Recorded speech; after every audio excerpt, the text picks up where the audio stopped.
Hello everyone. Today we want to talk to you a little bit about the block description peer review assignment. This assignment is going to be useful for you to get some feedback on one of the blocks that you've been working on for the end of this course. So let's talk a little bit about what we're going to do. Arguably one of the hardest things you're ever going to do is to critique a fellow engineer. It's really easy to complain about what they're doing and so on and so forth, and maybe think that your way is better, but what can be even more challenging is to review someone's work and express technically and specifically how something might be correct or incorrect. This gives you an opportunity to do that. How essentially this works is at some point you're going to have an initial submission. This first submission is you turning in a rough draft of one of your block descriptions. You're going to turn it in through the student portal, and when you do that, you're going to also have an option to designate what type of a block that is, whether it be a power supply or a mechanical thing, etc., etc. And you're going to have to select two types of blocks that you feel confident you could technically give feedback on, or are willing to learn enough that you could give competent technical feedback on. And you have to choose two. After everyone submits and at the deadline, we're going to go ahead and randomize and assign back out blocks. And hopefully, it might not be at 100%, but hopefully you will get a block of one of the two types that you feel confident reviewing for this exercise. So let's talk more specifically about the actual peer review itself. So when you're doing a peer review, what type of things could you look for in a document or in the work that's being done? So there's a rubric and there's the assignment, block description assignment, that's available for you to review. You should definitely read that once. If you haven't already, I'm assuming you would have by that point, to be looking for what we would be looking for as evaluators and what other engineers would be looking for in evaluating the same design. I'm expecting to see feedback both on how to make the content more complete, so commenting on when something's missing or commenting on something that's challenging to understand, as well as comments on the actual functionality of the design. For example, if someone is trying to do a power supply for their system using a voltage divider, and they want to get 3 amps through a 10 kilo ohm voltage divider, you should probably discuss with them KVL or KCL, based upon how you want to interpret it, and why that is not a good way of creating a power supply. So that's definitely something you want to point out. So that as an example, so give some technical feedback as well. You want to make sure that you have 100 words in your final summary, and this is you're going to tack on to the end of the document, kind of explaining what you got out of it, as well as filling out the rubric. But let's go ahead and talk a little more about specifics. Thanks, Don. So as far as the specifics of what you're going to be doing in this assignment, you will be assessed for 100 minimum words in your summary.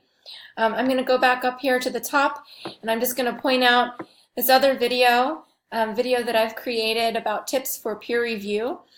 And please do watch this video before you start your peer review, because that's going to give you some specific information about reading the document, so how to read the document, how to go about responding to the writer in productive ways, and what kinds of comments, and there are some examples of types of comments that you might give as well. So moving on here to the specifics. So this is a one-time review.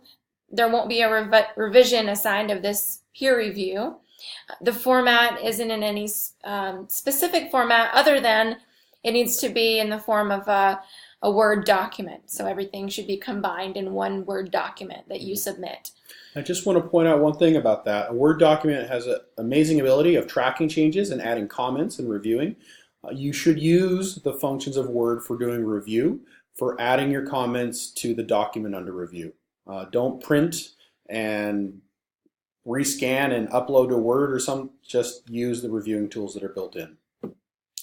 You might check out the feedback key and see if there are helpful terms that you might be able to then use as you're doing your review as well, and that might continue the conversation about the types of feedback that we'll be giving as instructors, and you'll be able to put yourself in the shoes of the eventual instructor or grader who will be looking at the document and thinking about these same types of issues and commenting on them in the same way. So using the feedback key isn't required, but you might want to check it out and use it. So for the submission guidelines, just be aware that you will need to submit your draft, your block draft, by the first deadline in order to get credit for that portion of the rubric, so that someone can actually be assigned your draft and give you helpful feedback from the peer review on your draft. If you miss that deadline, then you're really missing an opportunity to get helpful suggestions for revising your draft.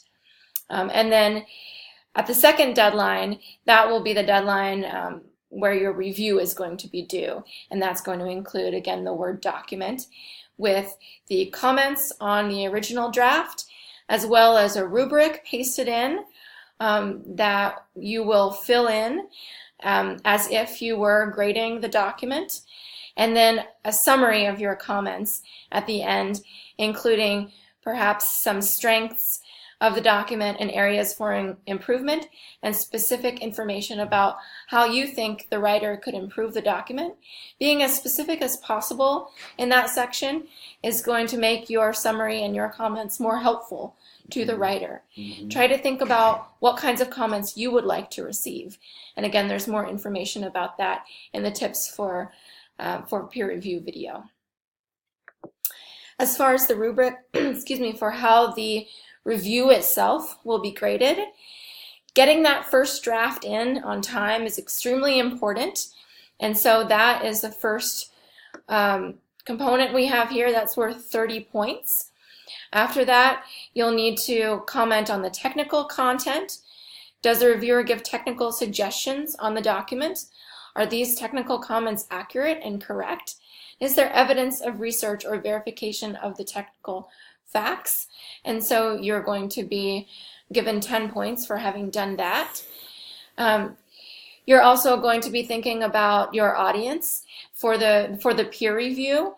That means using appropriate language, for example, and looking at that tips for peer review video once again, and forming your comments in a way that's helpful for your audience. I really want to point out on that based upon what document you're reviewing, you can kind of get a sense for who your audience is. And this is true in anything that you're doing. If you're reading a lot of material from someone that's sending it to you, and you get the impression that that audience has a certain set of skill sets or a certain knowledge expectation, you can always adapt what you're doing to that. So please don't just assume the ideal fourth year ECE student. Actually write to the audience of your paper that you are reviewing. And then the section on critical thinking and references is just one more place where we're checking to make sure that you've done sufficient deep thinking about the paper that you're reviewing, enough to give really useful comments on that paper for the writer. And you might even choose to give references to help the writer deepen his or her research.